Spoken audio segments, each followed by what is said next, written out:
Welcome. My name is Jim Charters, and today I'm going to be talking about the 1913 Dayton Flood.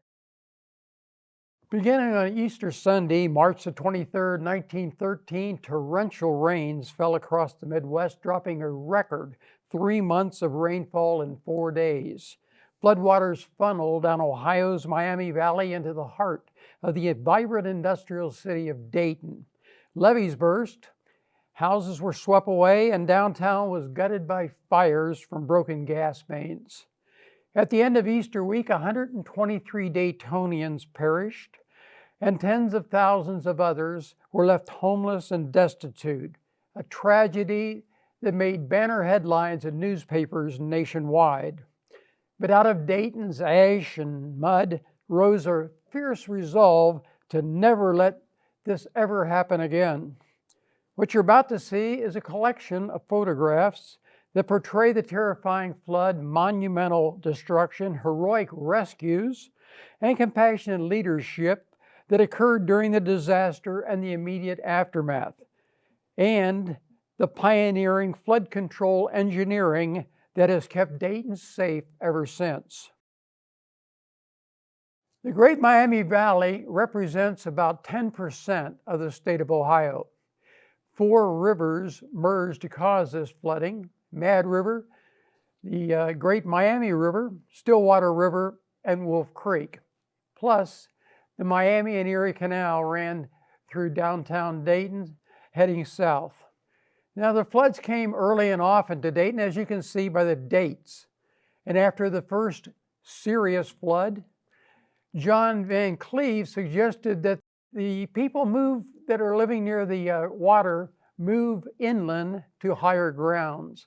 Well, most of them didn't follow that advice. They stayed put, and Dayton prospered as a result, but it led Dayton vulnerable to flooding. And after the floods, the levees were raised, the river was widened. By 1913, the levees were 20 feet high. Now, this is a picture taken from the Monument Levee in 1898. And as you see in the background, the Main Street Bridge, and to the left is Steele High School. Now, if the photographer were taking that picture from that spot today, he or she would be standing at a place called Riverscape. Now, you may recognize the building that's in the middle. That's the old Newcomb Tavern. That's the oldest building in Dayton still standing. It was originally at the corner of Water Street and Main. Water Street was later changed to Monument Avenue. Now, in 1895, they were going to be tearing this building down and replacing it with an apartment. Well, John H. Patterson, the founder of NCR, and the Daughters of the American Revolution paid to have it moved to where you're seeing it sit now. And that really saved the building as far as the flood is concerned. The floodwaters went over the levee, but they didn't do much damage to Dayton's oldest building, which was built in 1796. Now, on the day after Easter, on Monday, John H. Patterson, pictured here with the derby, became very concerned about flooding. And he called an emergency meeting with his executives for Tuesday morning at 6:45 a.m. And when they arrived, he said, "Gentlemen, Dayton is going to be flooded." And he told his commissary to start building thousands of loaves of bread and hundreds of gallons of soup. He ordered 20 men to ride on horseback south of town to pick up supplies in the farm communities. He ordered his carpentry crew to start building rescue boats. In 15 minutes, this meeting was adjourned. And in 15 minutes, Patterson had reorganized his company to cope with a disaster that really hadn't started yet. Now, these are some of the boats that were built by the carpentry crew, and they built one boat every 8 minutes. This consumed 50,000 board feet of NCR lumber, and Patterson never was given a penny in return. Now you may wonder, well, what were they doing with the carpentry department? And why did they have all the lumber? Well, they were manufacturing cash registers and accounting machines, and these were being shipped all over the world. And they were being shipped in wooden boxes, and that's why they had the lumber and a carpentry crew. Now at 7 a.m., the North Dayton and Riverdale was hit the hardest. The levees broke there, and the waters gushed in, picked up homes and carried them away, picked up anything in their path and sent it to who knows where. This is North Dayton, a picture from North Dayton near the Webster Street Bridge. This area was hit first, and it was hit the worst. Now, in just a few hours, the entire downtown Dayton area was underwater. In fact, the entire business district was underwater. The waters rushed in quickly, and within an hour or so, the water actually was up to the ceiling of the first floor of these particular buildings. This is the old Colonial Theater. Maybe some of you used to go there to see a movie. It was at the corner of 5th and Ludlow Street. Now, on Wednesday at 2 a.m., the waters reached their highest point, and in some parts of the city, it was 20 feet deep. And again, the current was swift, picking up automobiles, people, horses, whatever got in its way, and carried it away. These are two horses swimming for their lives. This is a picture from the corner of 3rd and Ludlow. To the left, you see the Algonquin Hotel, and to the right, the new post office with the pillars. Post office was built in 1911. Here we have a picture of the arcade entrance at 3rd Street. And this was on East 5th Street at the Pennsylvania Railroad crossing. Now, what looks like a pier is actually railroad tracks with hundreds of people standing on these tracks observing the flood. And this is at 1st and Kiowa Street. This is Webb Street. It's almost unrecognizable near the hydraulic race. And this is about as far east as one can go and still be in downtown Dayton. But the floodwaters extended an additional mile eastward. Now, the water rushed in quickly. And the people on the first floor took whatever they could, moved up to the 2nd floor, and some of them actually got out and spent time on the roof waiting to be rescued. And many people did that. They couldn't take much with them as far as food and water was concerned, and there wasn't any illumination at night. The depth of the water depended on the lay of the land. Now, something that might surprise you in the back, you're going to see a number of houses, and on the roof of those houses, you're going to see snow. So in addition to the terrible rains during the week, it also snowed to add to the misery. Now, there was a grocery store at the corner of Main and Vine Street, and there was a gas leak, and it exploded. And it set fire to the entire block. A number of people were able to escape, and elsewhere, 30 people found themselves surrounded by fire and flood, and they made a desperate move. They actually climbed up a telephone pole and walked across the wires. One man actually tied his infant to his back with a bed sheet while his wife and the other children followed. These were desperate people, and they actually went 3 blocks before they could go down and go to safety. Amazing. 46 lives were saved by this trolley that was improvised in a fire on 3rd Street. This particular picture was taken from the Miami Valley Hospital Hill, looking down at Apple Street. And in the back, you're going to see a home that's collapsed and a flatboat carrying people that were rescued.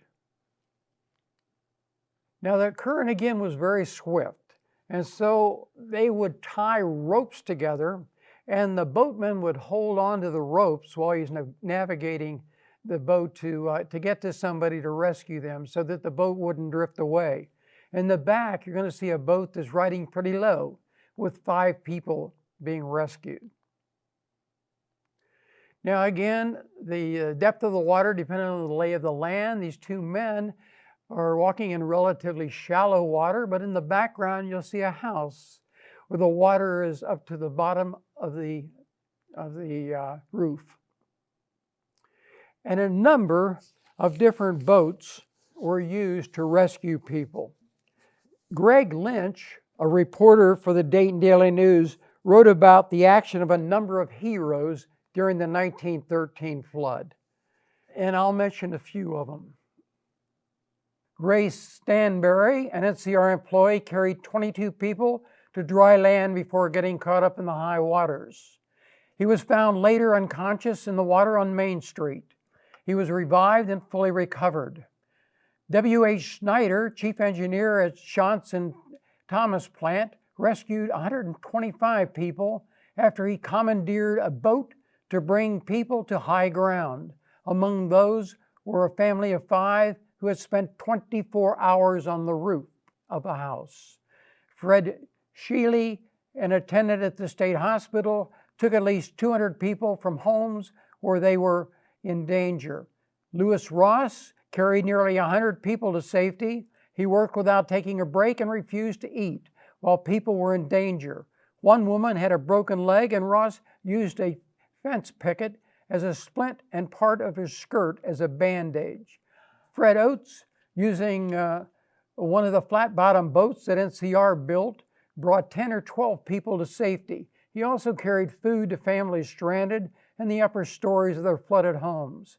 Alfred Swish Frank repeatedly crossed currents along the streets in a canoe. Frank reportedly needed to be resuscitated several times, but will return to the rescue efforts after regaining consciousness. And John Sloffman, working with a young man he didn't know, spent 47 hours drenched in rain rescuing 386 people. And E.J. Fire, this is my favorite one, rescued 80 people. Twin babies were born in his boat as the mother was being transported to safety. Amazing hero stories. These people are waiting in line to be rescued by NCR boats, and they're at Baumberger's Park in East Dayton. Now, the ones that went to NCR were fortunate because NCR had food, they had dry clothes, they had water, they had medical help if that was required. NCR originally set up Building 4 as headquarters for relief, and these people were in line to get needed supplies. Later on, Building 10 was used as headquarters. People left their home with all they could carry on their back, and that was it. And that wasn't much. All hands on deck. Not only did Patterson himself literally get his hands and feet muddy in the flood, Patterson's son Frederick also rescued a number of people, and his daughter Dorothy, seen here in the center, helped prepare meals for the flood victims in the kitchen on the first floor of NCR Building 10. Tell you a little story about Dorothy. Maybe you're not familiar with it. Dorothy's father, John Patterson, loved to ride horses. In fact, if you go to Community Golf Course, there's a statue of Patterson atop his horse at Community Golf Course. His daughter Dorothy also loved to ride horses. She rode every day down a trail. They started calling it Dorothy's Trail. And today it's known as Dorothy Lane. This is inside NCR, and some of these notifications are interesting. For example, it says clothes cleaned and pressed, no charge, no tips. You can get your shoes shined, no charge, no tips. I'm interested in the clothing that these people are wearing during this time. Now, my dad was a brakeman on the B&O Railroad, and he wore his brakeman's uniform every day to work. But he would never, ever go downtown to downtown Dayton without wearing a suit and tie. It was just a different time, different culture back then. Location, location, location.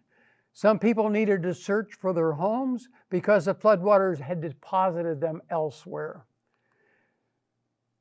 Now, these people looking for their homes maybe only found the chimneys remaining. And where is home? In some regions, cottages were tossed like children's blocks and left tumbled on the top of neighbors' houses, coating everything with a thick, sticky filth. And here we see the front facade of a gracious brick home, but most of the rest of the home is floating down the Great Miami River, unfortunately. Now, the people looking for this home were probably surprised to see it located at the 400 block of East 1st Street. Give you an idea how powerful this rushing water was. It moved that home to the center of East 4th Street. And I wonder about the people that live in this house. It's crooked. I think about them because they've got a big decision to make. Are they going to stay and rebuild the house, or are they going to move somewhere else and start all over again? And if they did either one, how are they going to pay for it? In 1913, flood insurance didn't exist, and homeowners insurance didn't either. Now, this home and many others like it has a hole up there in the attic. And a famous slogan came out of this. The slogan was, "Remember the promises you made in the attic." And I can just visualize these people up there in the attic, and they bust this hole out there to maybe to get fresh air or to escape if a boat comes by, and wonders what through their minds, how many promises they made. If you'll just save me, I'll do fill in the blank. In addition to houses being swept away, vehicles were swept away as well and damaged. Automobiles, and even very heavy interurban trains were pushed over on their side. These people were on a train. That's as far as it got that particular day. Now they're stranded, waiting for somebody to come and rescue them. The library in downtown Dayton was hit very hard. In fact, they lost more than 45,000 books, half their collection. They tried to recover the most valuable books. They had librarians and volunteers come in every day. The books were placed on a horizontal surface to dry, and incessantly turning the pages day by day, throwing open the windows to admit sunshine during the day and let dry outdoor air.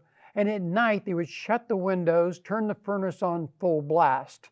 They were able to salvage 2,500 of the most valuable books.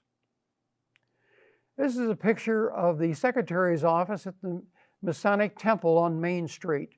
The floodwaters reached the bottom of the frames on the pictures you see on the wall. To the left, we have Parker School, and to the right, Memorial Hall. Parker School is long gone. Memorial Hall is still around. And Sacred Heart Catholic Church is still around as well. Steele High School lost one of their towers. They were located at the corner of Main and Monument Street. And as a side note, Catherine Wright, the sister of Wilbur and Orville Wright, taught high school there at Steele. She taught English and Latin from 1898 to 1908. Here's another picture of Steele High School, the Soldiers and Sailors Monument to the left. And if you look real close, in the middle of the water, you're going to see the top of an interurban train. What the floodwaters started, the fires finished. It's the remains of the Jewel Theater on South Jefferson Street. And this is what remains of Schonenberger's drugstore. Mass destruction. Breckworth Lumber started in business in 1860. It survived the Dayton Flood of 1913 and is still in business today. One of the largest manufacturers in Dayton was the Barney and Smith Car Company. They made beautiful railroad coaches, used mahogany paneling. They were really gorgeous vehicles. 14 feet of water went through the Barney and Smith Car Company, picked up some of that fine lumber and carried it as far south as New Orleans. Went down the Great Miami River, the Ohio River, the Mississippi River. They found lumber from the Barney and Smith Car Company in the Gulf of Mexico. And that was the beginning of the end for Barney and Smith Car Company. They had 25 mahogany coach cars ready to be shipped to Canadian Pacific Railroad, estimated at $20,000 apiece. And these were in pretty bad shape after that flood. And Barney and Smith went out of business soon after the flood. This is some of the lumber yard at Monument Avenue from Barney and Smith. Here's some pictures of the exterior and the interior of Delco products. 17 feet of water went to the first floor at Delco. And this is what it looked like afterwards, with damaged rail car and debris outside. Now, the people were trapped, 17 feet of water in the first floor. They can't get out. They're trapped. There were people trapped in this Delco building and the one across the street. Now, in the one particular Delco building, they found 10 barrels of apples. Where the people in the other building had nothing to eat at all. So what they did, they tied up some twine to a metal washer and threw it across the street to the other building. At the end of the twine, attached a metal wire. And what they created was a trolley that they could transport provisions to the people who were without any food. And after the flood, fire engines were used to remove the floodwaters from Delco. Delco started a reconstruction and relief department.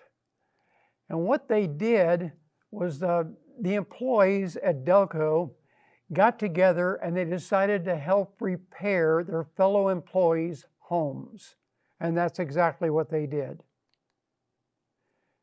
And here they are going out to aid an employee in their home rebuilding. These volunteers had a terrible job. I would hate to do what they're going to do, but they volunteered to pick up carcasses that were littered throughout the street. In fact, in Dayton alone, 1,420 horses plus 2,000 other animals drowned. And they had to be picked up, and some of them were in trees, some of them were on roofs, some of them were in the second floor of people's homes. Public comfort stations were set up to try and reduce the amount of disease that was potentially out there. And so they set up public comfort stations. This one was at NCR Corporation. And here's another one at 5th and Clay Street. This one doesn't look quite as comfortable, but I'm sure somebody was glad to see it. Now, NCR Transportation Building was converted into a temporary morgue. And what you see here is a National Guardsman overseeing the deceased. Friday, the floodwaters receded, and now it's time to clean up this mess. And what a mess it was. This picture was taken from the Main Street Bridge. There were 6 inches of mud on the floors and on the walls, and it all had to be scraped out by hand. And the stench was terrible. The muck had to go somewhere. Delco employees used wooden scrapers built like push brooms to get the mud and the debris out of the first floor of the plant. trains were brought into the city, and people loaded debris on these trains, and it was taken out to the dumps. Now, steam shovels were used with the streets had rail tracks to assist in removing the debris. Here's a cleanup crew on First Street. Now, some of you have seen this particular engine. It's on display at Carillon Park in a building dedicated to the 1913 flood. And if you want to know more about the flood, I suggest you visit Carillon Park, the 1913 flood building. Well, anyway, the Rubicon was one of 3 engines that were used in the yards at NCR Corporation. Patterson took them off of the yard and put them on the main track so that they could remove some of the debris from the town. Now, this is a smokeless, pollution-free engine. It's kind of amazing, actually. It didn't burn coal and it didn't burn wood. They injected steam directly into the boiler. This was excess steam from the NCR plant. And it would run on this steam for 3 to 4 hours, depending on the weight of the load it was carrying. The streets were blocked many times, and of course they had to get that blockage away. They had to get moving so that people could go to their homes and their businesses as soon as possible. This is Catherine Street, and Catherine Street, like many others, was sprinkled with lime so that it would reduce potential disease. 135,000 wagon loads of flood refuge were hauled out of Dayton to the dumps. That's 135,000 wagon loads. That's how much debris was in the city. Now, the first morning on Friday was the first time people trapped in the office buildings could escape and could pick their way through the flood-strewn South Jefferson streets between 3rd and 4th Streets. Now, picking up the pieces, the flood scattered possessions of thousands of flood victims across the countryside, and the only way to find anything was to search every square inch. Under martial law, strict orders were issued against looting, declaring that salvage items and materials were the property not of the finder, but of the lawful owner. These merchants sold suits for a living. Well, they had to get back to selling these suits as soon as possible. Insurance wasn't going to take care of any of this, so they took their suits to the fairgrounds. They put them in buckets, and they washed the suits, then they hung them up to dry. And after they dried, they pressed them and sold them. Here we have a picture of John H. Patterson, along with Colonel Edward Deeds and General George Woods. Woods had responsibility for the militia. Patterson had responsibility for the relief effort, and Edward Deeds eventually was responsible for the Miami Conservancy District. They're out doing their examination that day. After the flood, waiting for passes at military headquarters on Ludlow Street, no one was allowed on the streets without a pass, and a 6 p.m. curfew was set for everybody. They had to be indoors for the night. Here's a National Guardsman standing among a lot of debris at the Union Station. Now, over 600 people were trapped for 3 days in the Union Station.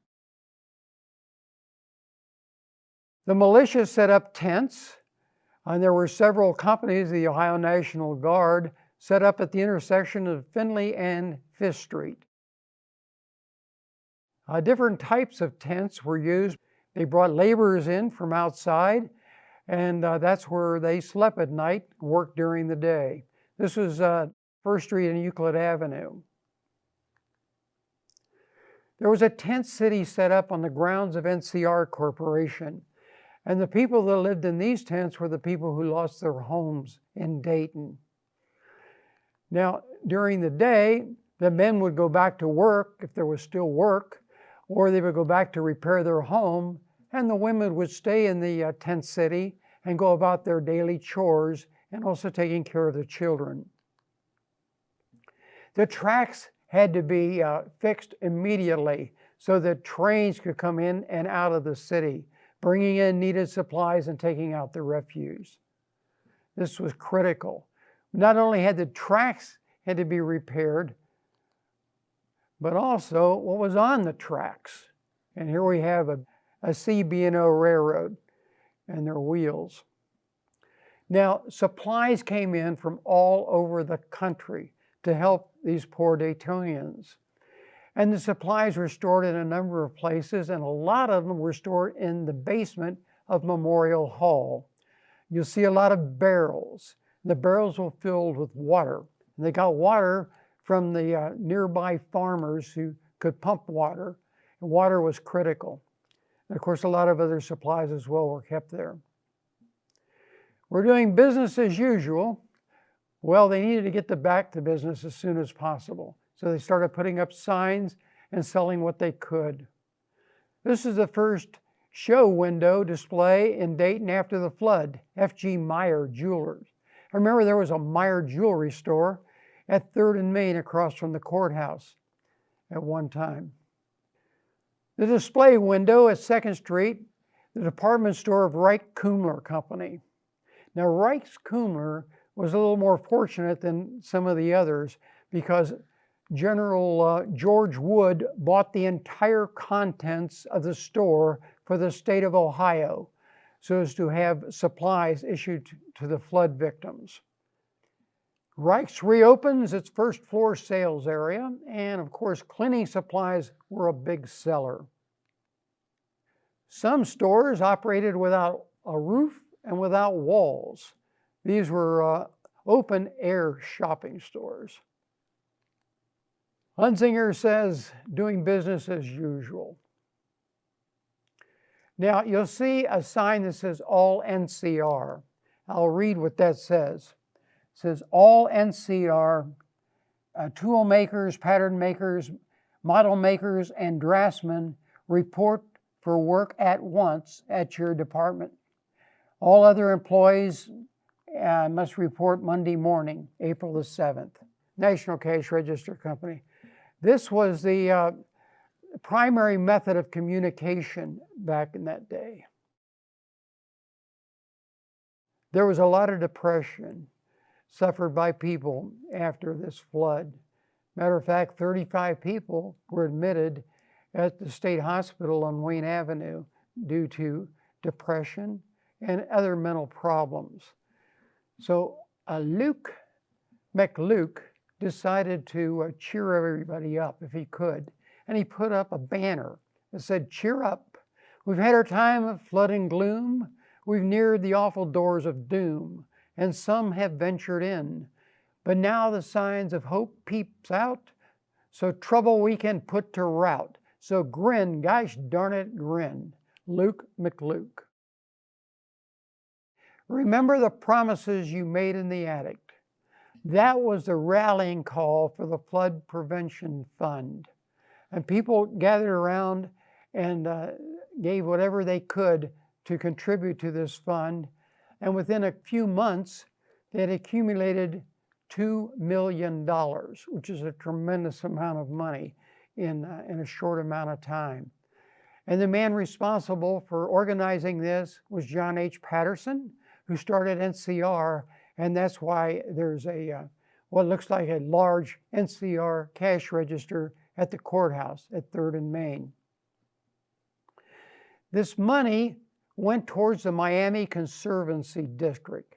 And the Miami Conservancy District decided to build 5 dams that would prevent this flooding from ever happening again. And they built a dam in Lockington, Taylorsville, Huffman, Englewood, and Germantown. Now, if you'll notice, the Huffman Dam, there's water to the upper right. That's called a retaining storage. In heavy rains, the waters would accumulate in the retaining basin. and it would not flow through the conduits until it was okay to do so. And this was all done without people. This was done automatically. In fact, Edward Deeds brought in a civil engineer by the name of Arthur Morgan, and he designed this particular dam. And he actually wasn't sure this was going to work or not, so they tested it in Deeds' swimming pool.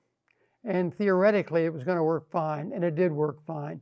The problem is that the water that would accumulate would cover Osborne, Ohio.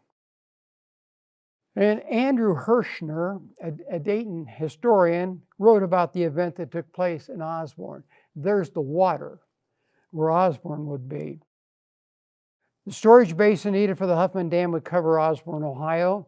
This is a real problem for the people living in Osborne, as you can imagine. The solution to this problem was to move Osborne next to Fairfield. Osborne annexed 265 acres east of Fairfield, and the Osborne Removal Company was formed. So they started moving Osborne, Ohio. And the move began on June the 1st, 1922. 243 houses and businesses were relocated. The first faculty to move was the Osborne Train Depot and the train tracks. The buildings were placed on timbers and pulled by Caterpillar tractors to their new site. It took 2 years to complete this move. In many instances, the family remained in their home, riding all the way into the new town. And retail stores were moved as well. The two communities remained neighbors for 28 years. In 1948, voters approved a merger, and in 1950, a new town was named, and it was called Fairborn. They took the fair from Fairfield and the Bourne from Osborne.